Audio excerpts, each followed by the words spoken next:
Good morning, everyone. How are you all? I hope all of you are keeping well. Students, welcome back to online classes. Students, in today's video lecture, we shall study the first part of chapter Albert Einstein at School. But first of all, let us know something about the author. The student author is Patrick Pringle, and he was born in 1917, London, United Kingdom.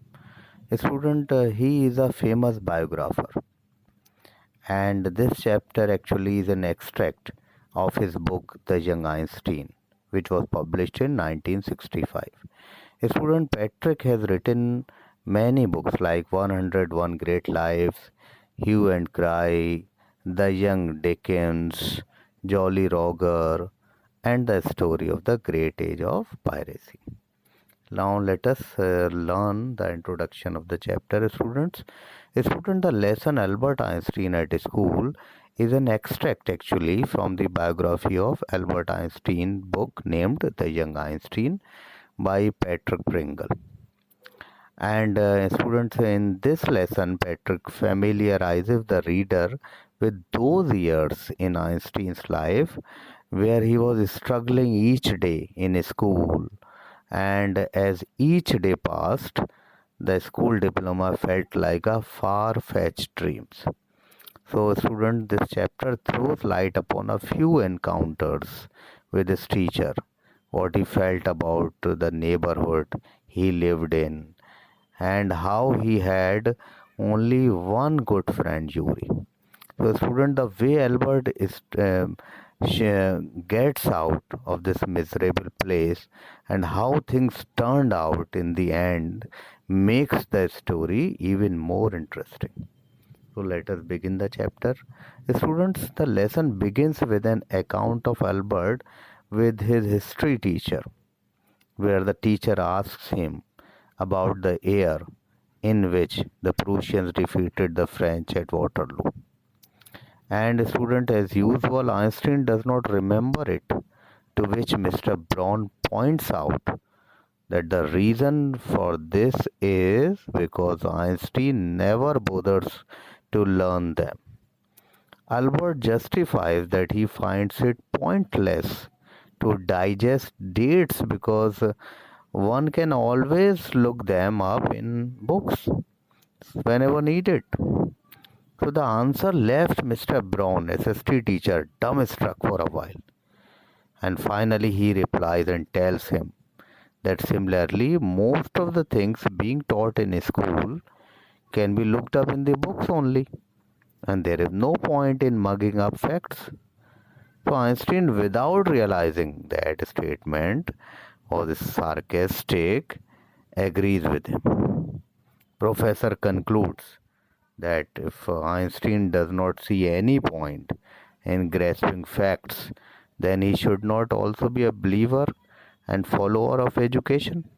Albert very clearly replies that he is undoubtedly vested in the idea of education, but according to him, merely digesting facts is not education.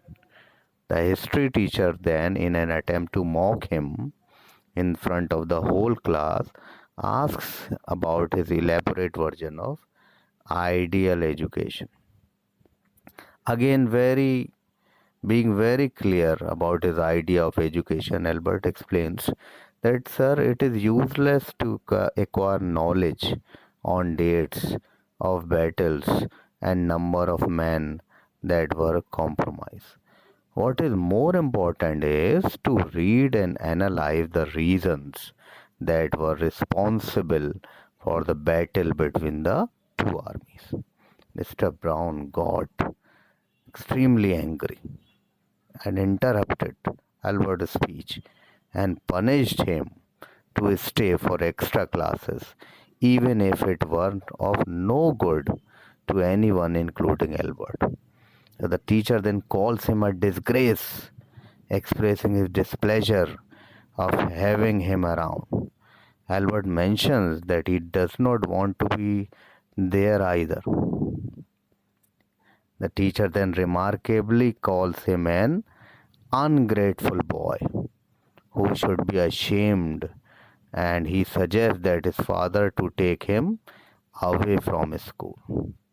So that afternoon, student Albert was unhappy when he left his school. It was not that the day was bad in general, but in general, days were getting bad at school, and he hated the thought of going to school every morning. So his only wish was that his father would take him to Italy along with him. But it was pointless to ask him because he would anyway make him stay here only until he completed his diploma. So, student, the school was surely an unpleasant place for Einstein, but his place of stay in Munich was nothing better. Because of limited cash availability with his father, he had to stay within the poorest neighborhood in Munich. However, poverty, bad food, dirt, and lack of comfort hardly bothered him. It was the frequent fights at place that he hated. Even the landlady's family was a violent one, where she used to hit her kids every now and then, and while her husband beat her every Saturday after he came back home drunk only. So now, student, here we are introduced to his friend Yuri, who is also not very fortunate. He reminds Albert that he should not be glad about the fact that he has a room of his own to live, even though the neighborhood is not something he likes. Students, here in return, Albert reminds Yuri that even though Yuri lives among poor students, they are all civilized and non-violent. Yuri interrupts to correct him that no, not at all. Not all of them have manners. Yes, and only last week one was killed in a fight. The one who killed him, did not face any circumstances except never being allowed to play a duel again. Student, the only regret that guy had was that he won't be able to show off a scar as a symbol of bravery. Albert sighs at the state of students pursuing diplomas. Yuri then gives Albert some hope by saying that he will be a student too, to which Albert expresses his doubtfulness. And Albert expresses his concern to his cousin Elsa. Now, here, student, one more character is added here, Elsa, who is Albert Einstein's cousin.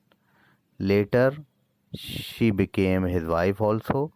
So, Albert expresses his concern to his cousin Elsa, saying that it is not very likely for him to pass exam.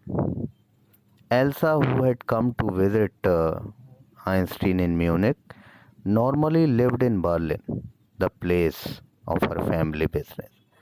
Elsa tried to convince Albert to learn just enough to pass the exams by learning and repeating the facts, and that she had seen a lot of dull guys do it. Albert again explained that learning things by heart is not his best suit.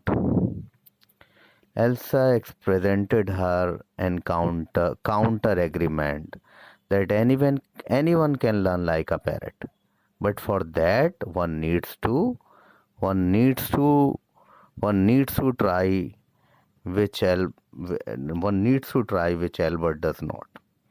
So she then expresses her irony by mentioning that he always has a book under his arm.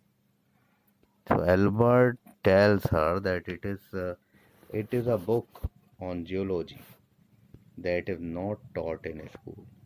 He adds that they are hardly taught science at school. Elsa does not understand why he is reading the book if it is not a part of his curriculum. Albert clarifies that he likes studying science and considers it a reason good enough to read it.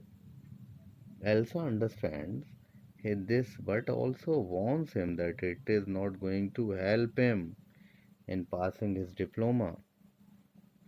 Albert was very fond of reading science books, and the only other thing that brought him joy and peace was music. He played the violin a lot, but only until his landlady told him to stop. The sound supposedly irritated her, and she justified by saying that kids already make a lot of noise in the house. So Albert wanted to say that she is the one who made her kids cry only all the time, but somehow resisted this urge to say it, probably for the better, perhaps. So after being in Munich alone for 6 months, student Albert expressed to Yuri that he feels it is high time he moves away from here. He sees no point in carrying on like this because if he does, it is only going to result in wastage of his father's money, everyone's times and efforts. So Yuri asked if he has any backup plans, to which Albert says that going to Milan would not be such a great idea because his father would send him back. So they were discussing all about it when suddenly an idea occurred to him. Students, he asked Yuri if he knew any doctors. Unfortunately, Yuri could never afford to go to one, but did he did have lots of friends from the medical field. So Albert's idea included a nervous breakdown and a doctor that could advise him that school is bad for him and he needs to stay as far as he could from it. So student Yuri didn't think the idea was a success because it was merely likely for a doctor to advise him something like that. Albert still wanted to give it a try and find a doctor that specializes in nerves. So Yuri offers to ask one of his friends about such a doctor. Albert expressed his gratitude. Yuri told him not to have his hopes high but little. Albert was all hopeful and is positive about finding a suitable doctor. Hopeful and positive about finding a suitable doctor actually that will be willing to help him. Students, he even went to the extent of offering to showcase an actual breakdown to make it seem more real. So, student, he was full of hope, and Yuri had never seen him feeling like that. Albert told him not to worry about that because a day or two at school would restore him back to his troubled state. So Albert was right. When Yuri saw him the next time, he actually seemed troubled. By this time, Albert had given up, and he actually was expecting a nervous breakdown if it continued like this. So, student, this would have surely made the doctor's work easier. Yuri conveyed to him that he has found just the doctor for him and he has an appointment the next evening while giving him the address. So Albert now read the doctor's name, which is Dr. Ernest Vale, and asked Yuri if he specialized in nerves. So this is the end of the part one, students.